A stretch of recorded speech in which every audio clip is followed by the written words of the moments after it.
పరిశుద్ధ గ్రంథము నుండి పాత నిబంధన గ్రంథము నిర్గమకాండము 21వ అధ్యాయము.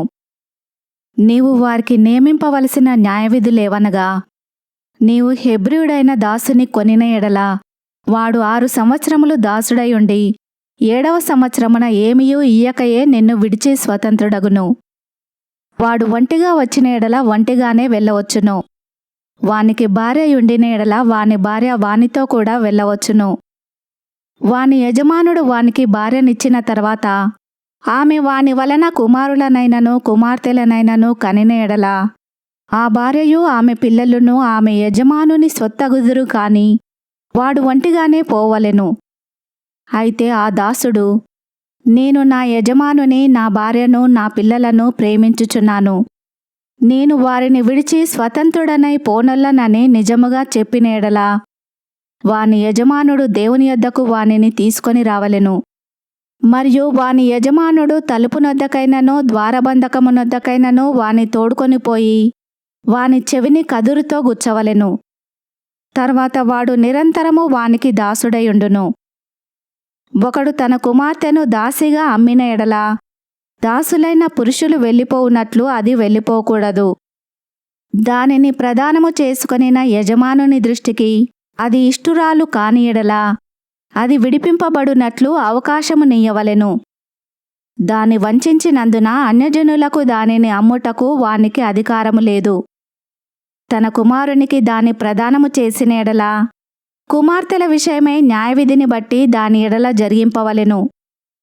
ఆ కుమారుడు వేరొక దాన్ని చేర్చుకొనినను మొదటి దానికి ఆహారమును వస్త్రమును సంసార ధర్మమును తక్కువ చేయకూడదు. ఈ మూడును దానికి కలగజేయని ఎడల అది ఏమియూ ఇయ్యక స్వతంత్రురాలై పోవచ్చును. నరుని చావగొట్టిన వానికి నిశ్చయముగా మరణశిక్ష విధింపవలెను. అయితే వాడు చంపవలనని పొంచి ఉండకయే దైవికముగా వాని చేత ఆ హత్య జరిగిన ఎడల వాడు పారిపోగల ఒక స్థలమును నీకు నిర్ణయించెదను. అయితే ఒకడు తన పొరుగువాని మీద దౌర్జన్యముగా వచ్చి కపటముగా చంప లేచిన ఎడల వాడు నా బలిపీఠము నాశ్రయించినను వాని లాగివేసి చంపవలెను. తన తండ్రినైనను తల్లినైనను కొట్టువాడు నిశ్చయముగా మరణశిక్ష నొందును. ఒకడు నరుని దొంగిలించి అమ్మినను తన యొద్ద నుంచుకొనినను వాడు నిశ్చయముగా మరణశిక్ష నొందును. తన తండ్రినైనను తల్లినైనను శపించువాడు నిశ్చయముగా మరణశిక్ష నొందును.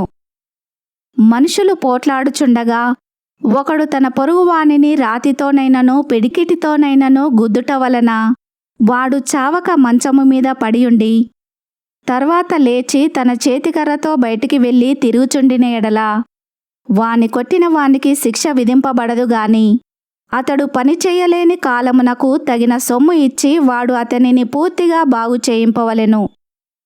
ఒకడు తన దాసుడైనను తన దాసి అయినను చచ్చునట్లు కర్రతో కొట్టిన ఎడల అతడు నిశ్చయముగా ప్రతిదండన నొందును. అయితే వాడు 1-2 దినములు బ్రతికిన ఎడల ఆ ప్రతిదండన అతడు పొందడు. వాడు అతని సొమ్మే గదా.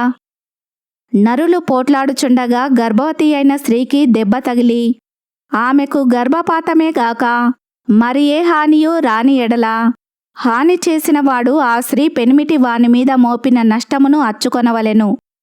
న్యాయాధిపతులు తీర్మానించినట్లు దాని చెల్లింపవలెను. హాని కలిగిన ఎడల నీవు ప్రాణమునకు ప్రాణము, కంటికి కన్ను, పంటికి పళ్ళు, చేతికి చెయ్యి, కాలికి కాలు, వాతకు వాత, గాయమునకు గాయము, దెబ్బకు దెబ్బయు నియమింపవలెను. ఒకడు తన దాసుని కన్నైనను తన దాసి కన్నైనను పోగొట్టిన ఎడల ఆ కంటి హానిని బట్టి వారిని స్వతంత్రునిగా పోనీయవలెను. వాడు తన దాసుని పల్లైనను తన దాసి పల్లైనను ఊడగొట్టిన ఎడల ఆ పంటి నిమిత్తము వారిని స్వతంత్రులుగా పోనీయవలెను. ఎద్దు పురుషునైనను స్త్రీనైనను చావ పొడిచిన ఎడల నిశ్చయముగా రాళ్లతో ఆ ఎద్దును చావకొట్టవలెను. దాని మాంసమును తినకూడదు.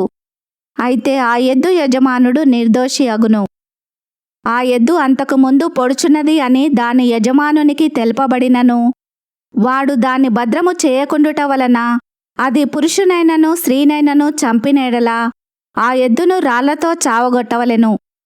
దాని యజమానుడు మరణశిక్ష నొందవలెను. వానికి పరిక్రయ ధనము నియమింపబడిన ఎడల వానికి నియమింపబడిన అన్నింటి ప్రకారము తన ప్రాణ విమోచన నిమిత్తము ధనము చెల్లింపవలెను. అది కుమారుని పొడిచినను కుమార్తెను పొడిచినను ఈ విధి చొప్పున అతడు చేయవలెను. ఆ ఎద్దు దాసునైనను దాసీనైనను పొడిచిన ఎడల వారి యజమానునికి 30 తులముల వెండి చెల్లింపవలెను. మరియు ఆ ఎద్దును రాళ్లతో చావకొట్టవలెను. ఒకడు గోతిమీది కప్పు తీయుట వలన లేక ఒకడు గొయ్యి త్రవ్వి దాని కప్పకపోవుట వలన దానిలో ఎద్దైనను గాడిద అయినను పడిన ఎడల ఆ గోతి కామందులు ఆ నష్టమును అచ్చుకొనవలెను. వాటి యజమానునికి సొమ్ము ఇయ్యవలెను. చచ్చినది వానిదగును. ఒకని ఎద్దు వేరొకని ఎద్దు చచ్చునట్లు దాని పొడిచిన ఎడల బ్రతికియున్న ఎద్దును అమ్మి దాని విలువను పంచుకొనవలెను. చచ్చిన ఎద్దును పంచుకొనవలెను. అయితే అంతకుముందు ఆ ఎద్దు పొడుచున్నది అని తెలియబడియు దాని యజమానుడు దాని భద్రము చేయని వాడైతే వాడు నిశ్చయముగా ఎద్దుకు ఎద్దునియ్యవలెను. చచ్చినది వానిదగును. ఈ వాక్యమును విన్న మిమ్ములందరినీ దేవుడు దీవించునుగాక. ఆమెన్.